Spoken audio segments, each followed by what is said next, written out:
सो हम स्टार्ट करते हैं नेशनल इंटरनेशनल न्यूज़ 1 और 8 जनवरी से। ठीक है। तो फर्स्ट क्वेश्चन हम एमसीक्यू फॉर्म में करेंगे। ठीक है। और जो कुछ समझाने वाला होगा मैं समझाता चलूंगा। तो फर्स्ट क्वेश्चन पढ़ो। Which state government has recently ranked first for the third consecutive year. ठीक है। वो फर्स्ट आई है तीसरे लगातार साल के लिए इन recording the highest entries of interoperable criminal justice system. तो कौन सी ये स्टेट है? तो इस स्टेट का नाम है उत्तर प्रदेश। ठीक है। Option number 1 is your correct answer, that is Uttar Pradesh. First आई है। अब देखो ये होता क्या है। तो देखो दिया है Uttar Pradesh is rank first for the third consecutive year in recording the highest entries on the interoperable criminal justice system. ठीक है। फिर आई अब ये होता क्या है, ये पढ़ो। It is an initiative of the supreme court. ये किसने इनिशिएटिव लिया है? सुप्रीम कोर्ट ने। जो उसकी ई कमेटी है, ई कमेटी मतलब जो वर्चुअली केसेस को हैंडल करती है, ठीक है, वीडियो कॉल के through. And implemented by the ministry of home affairs. और इसको इम्प्लीमेंट कौन करता है? Ministry of home affairs. ठीक है। जो कि सेंट्रल गवर्नमेंट की कमेटी है। तो ICJS was created to enable the seamless transfer of data and information among different pillars of criminal justice। तो जो भी आपका डेटा है, मान लो जो भी केस के रिलेटेड इंफॉर्मेशन है या कोई भी और इंफॉर्मेशन है, वो सीमलेसली ताकि ट्रांसफर हो पाए among different pillars of criminal justice. Different pillars क्या हैं? जैसे कोर्ट हो गया। क्रिमिनल जस्टिस क्या होता है? जैसे कोई भी क्राइम किया उसके लिए जस्टिस देना है तो उसके लिए कोर्ट्स होते हैं, पुलिस होती है, जेल होती है, फॉरेंसिक साइंस होती है, ठीक है, लैबोरेटरीज होती हैं। तो इनके थ्रू आपस में डेटा ट्रांसफर हो पाए तो इसके लिए एक सिंगल विंडो सिस्टम बनाया गया है। और ये सुप्रीम कोर्ट का इनिशिएटिव था, उसकी ई कमेटी का, और ये इंप्लीमेंट करता है मिनिस्ट्री ऑफ होम अफेयर्स। ठीक है। तो आई होप क्लियर होगा। नेक्स्ट क्वेश्चन पे चलते हैं। लिखा in December the ministry of finance imposed a definitive anti-dumping duty on import of wheel loaders from which country for a period of 5 years। तो ये कौन सी कंट्री थी? हमें कंट्री का नाम बताना है। जापान, इंडोनेशिया, चाइना, सिंगापुर या कंबोडिया। तो इसका आंसर है option number 3, that is China. अब देखो समझो होता क्या है ये। पहले तो व्हील लोडर्स क्या होते हैं? व्हील लोडर्स बेसिकली जो आपकी जैसे जेसीबी टाइप की मशीन हो जाती हैं, जो खुदाई करती हैं, या फिर आपने देखा होगा कि कुछ सामान वामान उठाने में आगे या तोड़ फोड़ करने में, वैसे तो उस लिए वैसी टाइप की मशीन, तो वो होती हैं कि व्हील लोडर्स। ठीक है। अब देखो ये एंटी डंपिंग ड्यूटी क्या होती है? तो इसके लिए पहले हमें समझना पड़ेगा डंपिंग का कॉन्सेप्ट। ठीक है। तो देखो पहले डंपिंग का मतलब क्या होता है। तो डंपिंग का मतलब ये होता है कि जब भी कोई कंट्री या कोई भी कंपनी, समझ लो इस केस में कंट्री है तो कंट्री के उससे ही समझते हैं। देखो, तो कोई भी अगर कंट्री जो है, मतलब जो एक्सपोर्ट करती है, कंट्री दो होती हैं, एक्सपोर्ट करती है एक, और दूसरी जो इंपोर्ट करती है। एक्सपोर्ट कौन होती है? एक्सपोर्ट होती है जो आपका माल बना के दूसरी कंट्री को बेचता है, ठीक है, एक्सपोर्ट करता है। और इंपोर्ट जिस कंट्री में वो माल आता है उसे कहते हैं इंपोर्ट। ठीक है। तो जो कंट्री भेजती है उसे एक्सपोर्टर कहते हैं, और जो कंट्री लेती है सामान को उसे इंपोर्टर कहते हैं। तो जब जो आपकी एक्सपोर्टर कंट्री है, वो जब माल जो है, मान लो एग्जाम्पल के थ्रू समझो, एग्जाम्पल है उसकी, जो एक्सपोर्टर कंट्री है उस वो बना रही है, मान लो ये व्हील लोडर, तो उसकी कॉस्ट प्राइस पड़ रही है इसको बनाने की 2 लाख रुपए। कितनी पड़ी है? 2 लाख रुपीज। पर वो क्या कर रही है? वो सस्ते में बेच रही है यहाँ पे। वो कितने में बेच रही है? वो कहो कि वो 1.5 लाख में बेच दे रही है। ठीक है। वो 1.5 लाख में बेच दे रही है। तो चाइना और इंडिया का एग्जाम्पल लो। चाइना मान लो 2 लाख में बनाता है एक जेसीबी की मशीन, और इंडिया को बेच देता है कितने में? 1.5 लाख रुपए में। ठीक है। तो मतलब देखो सस्ते में बेच रहा है, जितना बना रहा है उससे भी कम, मतलब घाटे में बेच रहा है, अपने बनाने से भी कम प्राइस पे बेच रहा है। तो इसे कहते हैं डंपिंग। ठीक है। कि आप सस्ते में दूसरे को माल देते हो जितना आपको बनावट पड़ती है, मतलब जितनी आपकी कॉस्ट प्राइस है, when you sell even below that, जब आप उससे भी कम बेचते हो, that is known as dumping. ठीक है। तो अभी एंटी डंपिंग ड्यूटी क्या है? अब देखो इंडिया में अगर कोई 1.5 लाख का मिल रहा है जेसीबी, और वहीं जो इंडिया के मैन्युफैक्चरर्स बना रहे हैं वो 3 लाख का बेच रहे हैं, ठीक है, मेड इन इंडिया वाले जो हैं, मैं MIN लिखा हूँ, मतलब मेड इन इंडिया वाले, वो आपके बिक रहे हैं 3 लाख के। और ये जो चाइना वाला है ये आपका बिक रहा है 1.5 लाख का। तो लोग कौन सा खरीदेंगे? ऑब्वियसली सस्ता वाला खरीदेंगे। तो जो इंडिजिनस प्रोड्यूसर्स हैं यहाँ के, मतलब जो इंडिया के खुद के प्रोड्यूसर्स हैं, उनकी तो बिक्री बिल्कुल होगी नहीं, उनका तो बिल्कुल धंधा बंद पड़ जाएगा। ठीक है। चाइना से ही हम इम्पोर्ट करते रहेंगे तो हमारी लोकल प्रोड्यूसर्स को बहुत घाटा होगा, बहुत दिक्कत होगी। ठीक है। तो इसीलिए एंटी डंपिंग ड्यूटी जो है वो इंट्रोड्यूस की गई। अब ये एंटी डंपिंग ड्यूटी क्या है? ये जो है ये इंडिया की गवर्नमेंट लगाएगी। ठीक है। जो इम्पोर्टर गवर्नमेंट है या जो इंडिया की गवर्नमेंट है इस केस में, वो लगाएगी किस पे? चाइना के प्रोडक्ट्स पे लगाएगी, इसकी जेसीबीज पे। क्या लगाएगी? जैसे वो एंटी डंपिंग ड्यूटी उसने मान लो लगा दी 2 लाख रुपए की, कि अगर आप एक जेसीबी जेसीबी यहाँ भेजोगे 1.5 लाख रुपए की, तो उस पे आपको 2 लाख की एंटी डंपिंग ड्यूटी देनी पड़ेगी, ठीक है। तो मतलब ऑल इन ऑल यहाँ कितने की आई, यहाँ फिर आएगी वो 3.5 लाख रुपए की, ठीक है, क्योंकि 1.5 लाख की वो बेच रहे थे, प्लस 2 लाख और हो गए, तो बना के कितना हुआ, 3.5 लाख रुपए की। तो अब 3.5 लाख की ये मिल रही है यहाँ पे, और 3 लाख रुपए की इंडिजिनस प्रोड्यूसर्स को मिल रही है, तो आप कौन सा खरीदेंगे, इंडिजिनस वाली, ठीक है। तो थोड़ा फेयर कंपटीशन रखने के लिए मार्केट में ये एंटी डंपिंग ड्यूटी इंट्रोड्यूस की गई है, ठीक है। तो आई होप इसका कॉन्सेप्ट क्लियर होगा, और ये ऐसे नहीं निकलती, मैंने तो 2 लाख एग्जाम्पल के तौर पर बता दिया आपको, ये तो कई फैक्टर्स को कंसिडरेशन में लेके कि मार्केट प्राइस क्या है, उनको कितने पड़ रही है, और कई सारे फैक्टर्स को कंसिडर करके डिटरमाइन होती है, ठीक है। तो आई होप इसका कॉन्सेप्ट क्लियर होगा। तो डंपिंग भी हमने समझ लिया, जब कंपनी या कंट्री कोई सस्ते में माल बेचती है, जितना उसको पड़ता भी नहीं है, मतलब जितने अपने लॉस में बेचती है वो, ठीक है, जितना उसका कॉस्ट प्राइस है उससे भी कम पे बेचती है। तो उससे इंडिजिनस प्रोड्यूसर्स जो इंडिया के प्रोड्यूसर्स हैं उनको दिक्कत होने लगी, तो सरकार ने कहा ठीक है, इस पे हम एंटी डंपिंग ड्यूटी लगा दे रहे हैं, ठीक है। तो ये चाइना पे लगी है। तो आई होप ये क्लियर होगा। नेक्स्ट पे चलते हैं। तो देखो, the ministry of finance has imposed a definitive anti dumping duty import on wheel loaders for a period of 5 years. तो ये कब तक लगाई गई, 5 साल की लगाई गई, किस पे, चाइना पे, ठीक है। तो आई होप क्लियर हो। नेक्स्ट क्वेश्चन पे चलते हैं। तो दिया है as of January 24, Dash State is set to build India's first AI city to promote the AI ecosystem। तो वो कौन सी सिटी है जो आपका बना रही है एआई सिटी, ठीक है, आर्टिफिशियल इंटेलिजेंस सिटी, वो बना रही है उसका इकोसिस्टम। तो एआई सिटी फर्स्ट बनेगी आपकी, option number 2, that is Uttar Pradesh में, ठीक है। नेक्स्ट पे चलते हैं। तो इसके बारे में दिया, Uttar Pradesh UP is set to build India first AI city, कहाँ पे, लखनऊ में। तो ये एआई सिटी कहाँ बनेगी, ये याद रख लो, लखनऊ में बनेगी, ठीक है। एआई सिटी उत्तर प्रदेश लखनऊ में बनेगी, and it will be a hub integrating cutting edge technology research center education institution। तो इसमें cutting edge technology, cutting edge is basically a phrasal verb कि एकदम हाई टेक टेक्नोलॉजी होगी, रिसर्च सेंटर्स और education institution, इन सबको integrate करके बनाया जाएगा, ठीक है। नेक्स्ट पे चलते हैं। तो दिया है, नेम द एक्सट्रीमिस्ट या insurgent organization of Northeast region that has recently in December 2023 signed a memorandum of settlement MOS with the government of India and Assam। तो हमें पता है इंडिया असम में कई सारे राइट्स हो गए थे, ठीक है। तो हमसे पूछा है वो नॉर्थ ईस्ट रीजन की कौन सी एक्सट्रीमिस्ट या इंसर्जेंट ऑर्गेनाइजेशन है, हमसे उस ऑर्गेनाइजेशन का नाम पूछा, उसने मेमोरेंडम ऑफ सेटलमेंट साइन किया है गवर्नमेंट के साथ। तो उसका क्या नाम है, उसका नाम है United liberation front of Assam, ठीक है, United liberation front of Assam उसका नाम है। तो लिखा है the faction united liberation front of Assam led by, ये किसको लीड कौन कर रहा है, अरविंद राजखोवा, ठीक है। इनने मेमोरेंडम ऑफ सेटलमेंट साइन किया है गवर्नमेंट ऑफ इंडिया के साथ और गवर्नमेंट ऑफ असम के साथ, ठीक है। इनने मेमोरेंडम ऑफ सेटलमेंट अभी साइन किया है, मतलब एक पीस पैक्ट बेसिकली की शांति प्रस्ताव, ठीक है, वो साइन किया है United liberation front of Assam ने। नेक्स्ट पे चलते हैं। नेक्स्ट है, which countries Lam Dong province along with the Leh region of Ladakh, India has recently launched a cultural exchange and tourism cooperation initiative with the theme Ladakh Unveiled। तो ये किसने launch किया है, Indonesia, Thailand, Philippines, Vietnam, Cambodia. इसका answer है आपका Vietnam, ठीक है, option number 4, that is Vietnam है, उसने आपका ये लॉन्च किया प्रोग्राम। एक कल्चरल एक्सचेंज और टूरिज्म कोऑपरेशन इनिशिएटिव है बेसिकली कि आपका कल्चरल दोनों उनका एक्सचेंज होगा कंट्रीज का, और टूरिज्म कोऑपरेशन इनिशिएटिव मतलब एक दूसरे के टूरिस्ट प्रमोट करेंगे। तो ये याद रखो कि किस कंट्री का है लैमडोंग प्रोविंस, वियतनाम कंट्री का है। और किसने किसने किया, लेह रीजन ऑफ लद्दाख, जो लद्दाख में लेह है उसने, उस रीजन में, और कंट्री का जो वियतनाम कंट्री का लैमडोंग प्रोविंस है उनने मिलके किया है, ठीक है। नेक्स्ट पे चलते हैं। तो Lamdong province in Vietnam and the Leh region of Ladakh, India officially launched a cultural exchange and tourism cooperation initiative with the theme, इसकी थीम भी याद करो, लद्दाख अनवील्ड इन दालात वियतनाम, ये एक जगह का नाम है, ठीक है, दालात।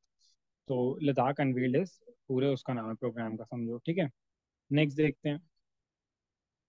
In January 2024, the Ministry of Heavy Industries extended production-linked incentive scheme for automobile and auto components by dash year with partial amendments। तो बेसिकली जो आपकी मिनिस्ट्री ऑफ हैवी इंडस्ट्रीज है, इसने एक production link incentive scheme launch की थी। इसमें क्या था, इसमें कुछ इंडस्ट्रीज कवर की गई थी, जिसमें ये होता था कि अगर आप एक प्रोडक्ट बनाते हो तो सरकार इतनी आपको उस पर सब्सिडी देगी, मतलब इंसेंटिव देगी, बेसिकली यही स्कीम थी, ठीक है। और ये किसके लिए थी, ऑटोमोबाइल और ऑटो कंपोनेंट्स जो बनते हैं उसके लिए, ठीक है। तो कितने साल से इसे बढ़ाया गया है, तो आंसर है इसका 1 ईयर, और इसमें कुछ पार्शियल अमेंडमेंट्स भी किए गए हैं, ठीक है। नेक्स्ट पे चलते हैं। The defence research and development organisation जो कि है DRDO, उसने अपना कौन सा फाउंडेशन डे सेलिब्रेट किया 1 जनवरी को, तो ऑप्शन है 64, 65, 66, 67, 68। तो हमें एक तो ये याद रखना है कि 1 जनवरी को होता है किसका, डीआरडीओ का। और कौन सा था, तो 66 था। ठीक है, 66 फाउंडेशन डे, मतलब 66 साल हो गए हैं। ठीक है, नेक्स्ट पे चलते हैं। तो लिखा है defence research and development organisation, the R&D wing of the ministry of defence. तो ये डीआरडीओ क्या है, ये R&D research and development wing है किसका, एमओडी का, that is ministry of defence का। वो अपना सेलिब्रेट करता है 1 जनवरी को, फाउंडेशन डे। और डीआरडीओ के चेयरमैन ने एक और चीज लॉन्च की है, quantity distance software, quantity distance software. ठीक है, developed by Pune Maharashtra based lab high energy material research laboratory. तो इस लैबोरेटरी का नाम है, ये जरूरी नहीं है। ठीक है, और लिखा है to automate the siting of explosives and related buildings. तो एक्सप्लोसिव्स जो होते हैं, बॉम्ब और ऐसे टाइप के, उनको ढूंढने के लिए। ठीक है, ऑटोमेट द साइटिंग मतलब उनको अपने आप ऑटोमेटिकली ढूंढने के लिए। तो ये एक सॉफ्टवेयर था, क्वांटिटी डिस्टेंस सॉफ्टवेयर। ठीक है, ये भी उसी दिन लॉन्च किया गया। नेक्स्ट देखते हैं। तो लिखा है which state has recently recognised as the petro capital of India. किस स्टेट को अभी कहा गया है क्या, petro capital of India. Petro मतलब पेट्रोलियम बेसिकली। ठीक है, तो किसको कहा गया है, ये कहा गया है हमारा option number 1, that is Gujarat को। गुजरात हमारी क्या है, पेट्रो कैपिटल ऑफ इंडिया है। और ये किसकी किसकी वजह से कहा गया, ये कहा गया एक ओएनजीसी का प्लांट है यहाँ पे, और एक रिलायंस का प्लांट है। हाँ, ये दिया है, देखो आगे। Gujarat has been recognised as the petro capital of India due to presence of Reliance industries Jamnagar. Refinery जो इनकी है गुजरात में, जामनगर है ना, तो वहाँ पे रिलायंस इंडस्ट्रीज की एक रिफाइनरी है, उसकी वजह से। और वहाँ पे एक और ओएनजीसी का petrol additions limited plant limited है, ONGC petro additions limited, state of art petrochemical complex at Dahej in बहरो भरो भरूच डिस्ट्रिक्ट। ठीक है, तो ये दो प्लान्स की वजह से गुजरात को क्या मिला है, पेट्रो कैपिटल ऑफ इंडिया का। ठीक है, नेक्स्ट क्वेश्चन देखते हैं। In January 2024, the Department of Pension and Pensioners Welfare amended the Central Civil Services pension rules dash here to allow female government servant या pensioner to nominate her child या children for family pension in precedence to her husband. Basically इसका मतलब ये है, जो pension welfare वाला आपका department है, पेंशन एंड पेंशनर्स वेलफेयर वाला, तो उसमें जो सेंट्रल सिविल सर्विसेज की पेंशन के रूल हैं, सेंट्रल सिविल सर्विसेज मतलब सेंट्रल सिविल सर्वेंट्स जो होते हैं, उनके जो पेंशन के रूल्स हैं, तो उसमें जो फीमेल गवर्नमेंट आपकी सर्वेंट या पेंशनर है, ठीक है, फीमेल जो है आपकी, वो नॉमिनेट कर सकती हैं किसे, अपने बच्चे, और अपने बच्चे या अपने बच्चों को फैमिली पेंशन के लिए अपने हस्बैंड से पहले, प्रेसिडेंस टू हर हस्बैंड। ठीक है, अपने हस्बैंड से पहले नॉमिनेट कर सकती हैं कि उनके बच्चों को पहले फैमिली पेंशन मिले। ठीक है, तो अपने बच्चों का नाम नॉमिनेट कर सकती हैं। तो ये किस ईयर का है, तो हमें पता है ये ईयर है 2021 का, 2021 का एक्ट है। ठीक है, नेक्स्ट पे चलते हैं। In January 2024, Dash became the first union territory to in India to implement the प्रधानमंत्री विश्वकर्मा योजना। अभी विश्वकर्मा योजना क्या है, तो हम सबको पता है विश्वकर्मा योजना बेसिकली आपकी वो योजना है जिसमें, जो आपकी पीएम ने लॉन्च की थी, दैट इज मोदी ने। क्यों लॉन्च की थी मोदी जी ने, इसको इसलिए लॉन्च किया गया था ताकि आपके जो आर्टिसंस हैं, जो आपके लेबर में जैसे लोग हो गए, मैनुअल लेबर वाले, टेलर्स हो गए, ऐसे क्राफ्ट्समैन हो गए, ये सब आपके जो स्किल वाले लोग हैं, इनके लिए लॉन्च किया था। इनको ट्रेनिंग देने के लिए बेसिकली, कि इनको बेसिक ट्रेनिंग देंगे, फिर अगर इनको एडवांस ट्रेनिंग चाहिए तो वो भी देंगे, और इसमें एक स्टाइपेंड भी मिलता है 500 रुपये का या ऐसे। ठीक है, और फिर इनको जब भी ट्रेनिंग कंप्लीट कर लेते हैं तो एक सर्टिफिकेट भी दिया जाता है, और सर्टिफिकेट के साथ साथ इन्हें टूल किट इंसेंटिव दिए जाते हैं वाउचर्स के फॉर्म में, जो कि होते हैं कि आपको 15,000 तक के टूल किट बेनिफिट्स की, उनको जो भी सामान लेना है उसके लिए वाउचर्स दे दिए जाएंगे। ठीक है, तो वो खरीद सकते हैं। तो ये सब उनको इसमें फैसिलिटीज भी दी जाती हैं। ठीक है, तो पूछा है कि कौन सी फर्स्ट यूनियन टेरेटरी है जिसने ये किया, तो आपका आंसर है option number 5, that is Jammu and Kashmir is the first union territory to do so. ठीक है, नेक्स्ट क्वेश्चन देखो। In January 2024, the EPFO, that is the Employee Provident Fund Organization, extended the deadline to upload wage details of higher pension options online till, तो कब तक upload कर सकते हैं अपनी वेज डिटेल्स, तो इसका ऑप्शन है 31 मई 2024 का। ठीक है, तो option number 2 is your correct answer, that is 31 मई 2024 तक ये लोग अपलोड कर सकते हैं। नेक्स्ट पे चलते हैं। Which of the following points is are correct with respect to the president of Draupadi Murmu's assent given to the bills in December 2023? तो जो हमारी प्रेसिडेंट है द्रौपदी मुर्मू जी, इनने दिसंबर 2023 में कुछ बिल्स को एक्सेप्टेंस दी थी। ठीक है, प्रेसिडेंट के उसके बिना, क्या कहते हैं, असेंट के बिना, मतलब परमिशन के बिना या सिग्नेचर के बिना, कोई भी बिल एक्ट में कन्वर्ट तो हो नहीं सकता है, तो इनने उन बिल्स को, किन बिल्स को असेंट दिए उसके रिगार्डिंग कुछ इन्फॉर्मेशन है, तो वो पढ़ते हैं। तो इसमें हमें बताना है कौन सी ट्रू है कौन सी फॉल्स है। तो president of India Droupadi Murmu gave assent to the chief election commissioner and other election commissioners appointment condition of service and term of office bill 2023 replacing the election commission act of 1991। हाँ, तो ये बिल्कुल सही है, ये इनने किया है। ठीक है, इनने परमिशन दी है चीफ इलेक्शन कमिश्नर का जो अपॉइंटमेंट और ये कंडीशंस होती हैं कि सर्विस की कंडीशन, उनका टेन्योर, तो उनके लिए एक बिल हुआ है, उसको इनने असेंट दिया। वो किसको रिप्लेस करेगा? इलेक्शन कमीशन का बिल जो 1991 का एक्ट है ना, उसको रिप्लेस करेगा। ठीक है। The president would appoint the CEC and EC, chief election commissioner. CEC मतलब चीफ इलेक्शन कमिश्नर, जो कि अभी हमारे राजीव कुमार जी हैं, and EC that is election commissioner based on the recommendation of the committee. ठीक है, इलेक्शन कमिश्नर्स। तो लिखा है the Press and Registration of Periodicals Bill 2023 replaces the Press and Registration of Books Act। हाँ, दो बिल उन्होंने किए थे चेंज, तो ये बी भी सही है और ये सी वाला भी सही है कि press and registration of periodic bills 2023 वाला ही किसको रिप्लेस करेगा? Press and registration of books act 1867 को। ठीक है, तो हम कहेंगे all A B C are true. बस इसमें आपको मोटा मोटा याद करना है कि election commissioner, chief election commissioner, other election commissioners वाला जो बिल है वो नया आया है, और उसने किसको रिप्लेस किया? इलेक्शन कमीशन एक्ट को। ठीक है, एक चीज तो ये हो गई। और इस बिल में क्या था कि जो CEC that is chief election commissioner, आपके जो इलेक्शन कमिश्नर्स हैं वो आपके अपॉइंट होंगे एक सिलेक्शन कमेटी के बेस पे। ठीक है, और सिलेक्शन कमेटी में कौन कौन होगा वो भी हम देखते हैं। और press and registration of periodic bills जो हैं, उसका एक्ट को उसने रिप्लेस किया press and registration of books act को। ठीक है, बस ये चीज़ है। तो देखो, the president would appoint the CEC and ECs based on the recommendation of the selection committee. अभी सिलेक्शन कमेटी में कौन होगा? कंप्राइजिंग द प्राइम मिनिस्टर, जो आपकी कंट्री के प्राइम मिनिस्टर होंगे, यूनियन कैबिनेट मिनिस्टर जो होंगे, ठीक है, and the leader of the opposition party और the leader of the largest opposition party in Lok Sabha. ठीक है, जो आपके तीन लोग होंगे बेसिकली, कि प्राइम मिनिस्टर होंगे, यूनियन कैबिनेट मिनिस्टर होंगे और leader of the opposition party होंगे।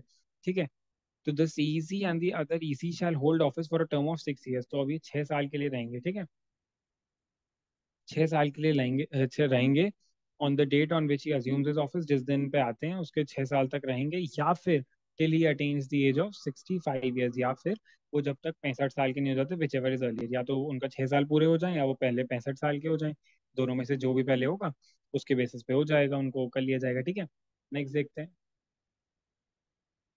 विच स्टेट्स प्रोडक्ट आदि केकर handmade carpet and Wancho wooden craft have recently in January 24 received GI tag status from Geographical Indications Registry। अभी GI tag क्या होता है? जीआई टैग बेसिकली होता है कि किसी जगह की कोई चीज़ बहुत फेमस होती है, तो उसको हम क्या दे देते हैं? जीआई टैग दे देते हैं। ठीक है, जीआई टैग मतलब जोग्राफिकल इंडिकेशन। ठीक है, उसका टैग दे देते हैं। तो ये आदि केकर और ये सब कहाँ कहाँ की हैं? तो ये जो है आपका, ये है अरुणाचल प्रदेश की चीज़ें। ठीक है, आदि केकर क्या होती है? अदरक जिसे आप कहते हो, जिंजर, आदि केकर वो होता है। ठीक है, और हैंडमेड कारपेट हो गया आपका, वांचो वुडन क्राफ्ट हो गया, तो उनके कोई होगी स्पेशल वुडन क्राफ्ट। ठीक है, तो उसका नाम होगा वांचो वुडन क्राफ्ट। तो ये सब कहाँ के? अरुणाचल प्रदेश के। नेक्स्ट पे चलते हैं। देखो, Chennai Tamil Nadu based GI registry has awarded GI tag to 3 indigenous products from Arunachal Pradesh. Arunachal Pradesh की 3 चीज़ों को दिया गया है। आदि के that is ginger, handmade carpet by Tibetian Tibetan settlers, and Wancho wooden craft. ठीक है, इन 3 चीज़ों को दिया गया है। नेक्स्ट पे चलते हैं। Which state government has recently declared Poila Baisakh as the state day? तो पोइला बैसाख करके कहाँ पे, किस स्टेट में अभी डिक्लेयर किया गया उसको, मतलब स्टेट डे डिक्लेयर किया है? तो ये आपका नाम है option number 2, that is West Bengal. ठीक है, आई होप क्लियर होगा। अभी नेक्स्ट पे चलते हैं। Which state has recently celebrated the 14 edition of Chandubi festival? अभी चांदोबी फेस्टिवल कहाँ पे मनाया जाता है? ये मनाया जाता है आपका आसाम में स्पेशली। ठीक है, तो उनमें सेलिब्रेट हुआ आसाम में। ठीक है, नेक्स्ट पे चलते हैं। तो लिखा है the Chandubi festival is an annual 5 day festival held from the first day of the new year along with Chandubi lake that is 64 kilometre away from Guwahati city Assam. तो 5 दिन का ये एक फेस्टिवल होता है बेसिकली। इसमें याद करने की कुछ नहीं, बस आपके रेफरेंस के लिए मैंने बता दिया है कि first day of the new year को स्टार्ट होता है ये, और 5 दिन तक चलता है। ठीक है, और कहाँ मनाया जाता है? चांदोबी लेक। तो इसका नाम भी इसलिए क्या रख दिया है? चांदोबी फेस्टिवल। ठीक है, तो उसी लेक के वो किनारे मनाया जाता है, उसी रिवर के बैंक्स पे। नेक्स्ट पे देखो, which state products Tangel cotton sarees, Koreal sarees and Garat silk sarees have recently received GI tag? तो अभी हमने देखा था GI टैग किसको मिला था? अरुणाचल प्रदेश को। अब ये सब सामान के लिए किसको मिल रहा है? गरज सिल्क साड़ीज, तंगेल कॉटन साड़ीज और कोरल साड़ीज के लिए इसको मिला है वेस्ट बंगाल को। ठीक है, वेस्ट बंगाल को इसके लिए जीआई टैग मिला है। नेक्स्ट पे चलते हैं। नेक्स्ट है आपका, in January 2024 the Indian navy's information Management and Analysis Center in Gurugram, Haryana, said to be upgraded in the National Maritime Domain Awareness Center is about in about 3 years. 3 साल में upgrade हो जाएगा. Which company is entrusted with the responsibility of providing all the requisite hardware and software necessary for this? ठीक है, तो requisite hardware और basically पूछना ये चाह रहा है कि कौन सी कंपनी है जो ये सब देगी, हार्डवेयर और सॉफ्टवेयर जो भी रिक्वायर्ड होगा NMDA centre, that is national maritime domain awareness centre के लिए, जो कि 3 साल में ये बनना है। तो कौन सी कंपनी देगी? तो उसका आंसर है Bharat electricals limited, that is your BEL. ठीक है, भारत इलेक्ट्रॉनिक्स लिमिटेड, इलेक्ट्रिकल्स नहीं, भारत इलेक्ट्रॉनिक्स लिमिटेड। ठीक है, तो आई होप क्लियर होगा। नेक्स्ट पे चलते हैं। अब है, which of the following countries did not join BRICS as the new members in January 24? तो इसमें से पूछा है कौन सी कंट्री है जिसने ब्रिक्स की मेंबरशिप को ज्वाइन नहीं किया। तो इसका आंसर है option number 3, that is Argentina. भी काफी न्यूज में भी रहा था कि अर्जेंटीना ने ब्रिक्स की मेंबरशिप को ज्वाइन नहीं किया है। ठीक है, नॉट ज्वाइंड, ये याद रखना, नॉट ज्वाइंड है, ब्रिक्स की मेंबरशिप को ज्वाइन नहीं किया है। नेक्स्ट चलते हैं। तो लिखा है 5 countries namely Egypt, Ethiopia, Iran, Saudi Arabia and UAE have joined the BRICS. BRICS का फुल फॉर्म है Brazil, Russia, India, China and South Africa. तो इनका एक ब्लॉक है ये, जैसे वो होता है ट्रेडिंग ब्लॉक टाइप का, वैसा ही। As their membership came into force from January 1 2024। ठीक है, तो मतलब इन 5 कंट्रीज ने कर लिया है ज्वाइन, पर उस अर्जेंटीना ने मना कर दिया ज्वाइन करने से। नेक्स्ट क्वेश्चन देखते हैं। तो कुछ पहले पॉइंट्स देख लो, दिए ही एमसीक्यू फॉर्म में नहीं है, पर पॉइंट्स देख लो इनको। तो prime minister dedicated to the nation and laid the foundation stone of multiple development projects worth more than 15,700 crores at Ayodhya धाम। अयोध्या धाम जो है वहाँ पे उनने 15,700 वर्थ करोड़ के प्रोजेक्ट्स डालने का, मतलब multiple development projects foundation stone उनका डाल दिया है। ठीक है, phase 1 of the redeveloped Ayodhya railway known as the Ayodhya Dham junction railway station. तो उसका नाम क्या होगा रेलवे स्टेशन का? Ayodhya Dham junction railway station. ठीक है, developed at a cost of more, ये अमाउंट याद करने की जरूरत नहीं है, 240 करोड़, 15,700 करोड़। ठीक है, ये सब अमाउंट याद करने की जरूरत नहीं, बस इन्फॉर्मेशन के लिए बता रहा हूँ। The prime minister also inaugurated the newly built Ayodhya airport, जिसका नाम क्या है? महर्षि वाल्मीकि इंटरनेशनल एयरपोर्ट। तो आपके जो स्टेशन है उसका नाम है Ayodhya Dham junction railway station, और जो एयरपोर्ट है उसका नाम है महर्षि वाल्मीकि एयरपोर्ट, इंटरनेशनल एयरपोर्ट। ठीक है, तो इसका भी आपका बनाया जाएगा, इनॉग्रेट किया है उनने और अभी कंस्ट्रक्शन में ही है। The 51 inch tall idol of Ram Lalla for Pran Pratishtha was finalise with the temple trust in Ayodhya. ठीक है, तो प्राण प्रतिष्ठा जो की है उसके लिए जो आइडल है भगवान राम का, उसको भी फाइनलाइज कर दिया गया है। और कर्नाटका के रिनाउंड स्कल्पचर जो है आर्टिस्ट अरुण योगी राज, इनने बनाया है। इनका तो बहुत फेमस भी हो गया था अभी नाम ना, क्योंकि इन्हें रामलला का आइडल बनाया है, तो इनका नाम बहुत फेमस हो गया था। तो इनका नाम है अरुण योगीराज। ठीक है, ये याद करना, ये थोड़ा इंपॉर्टेंट नाम है क्योंकि अभी बहुत ज़्यादा ये चर्चा में है। तो चलो नेक्स्ट क्वेश्चन देखते हैं। Which bank has recently executed transactions for NPCI Unified Payment Interface as a part for UPI for secondary market? तो देखो, ये सेकेंडरी मार्केट क्या चीज़ होती है? तो आपको पता है दो तरीके के मार्केट होते हैं, एक होता है प्राइमरी मार्केट और दूसरा होता है सेकेंडरी मार्केट। तो देखो, प्राइमरी मार्केट वो मार्केट होता है जहाँ पे न्यू आपका क्या कहते हैं, लोन्स, मतलब न्यू लोन्स नहीं, सॉरी, न्यू इशू आते हैं। जैसे अगर कोई कंपनी जो लिस्टेड नहीं है स्टॉक एक्सचेंज पे, वो लिस्ट होना चाहती है, या फिर कोई अपनी अपने नए शेयर्स निकालती है, एकदम फ्रेश शेयर्स। ठीक है, तो वो आपकी आती है प्राइमरी मार्केट में, और जो ऑलरेडी एग्जिस्टिंग कंपनी के शेयर्स होते हैं वो ट्रेड होते हैं आपके सेकेंडरी मार्केट में। ठीक है, तो यही है कॉन्सेप्ट इसका। तो पूछना है किस बैंक ने किया है, तो इसका आंसर है H D F C bank ने। H D F C bank ने आपका ये लॉन्च किया है फीचर, ठीक है, यूपीआई फॉर दिस। तो आज की वीडियो को यहीं एंड करते हैं। So thank you for watching, और आई होप कि ये सब सारे कॉन्सेप्ट आपको क्लियर होंगे। ठीक है, क्योंकि जीके ये मोस्टली आपको याद ही करना है, और समझ के याद करो, थोड़ा थोड़ा याद करो, रोज रोज पढ़ो तो ऑटोमेटिकली याद हो जाएगा, और इसका रिवीजन मस्ट है। ठीक है, वरना कन्फ्यूजन बहुत होगा।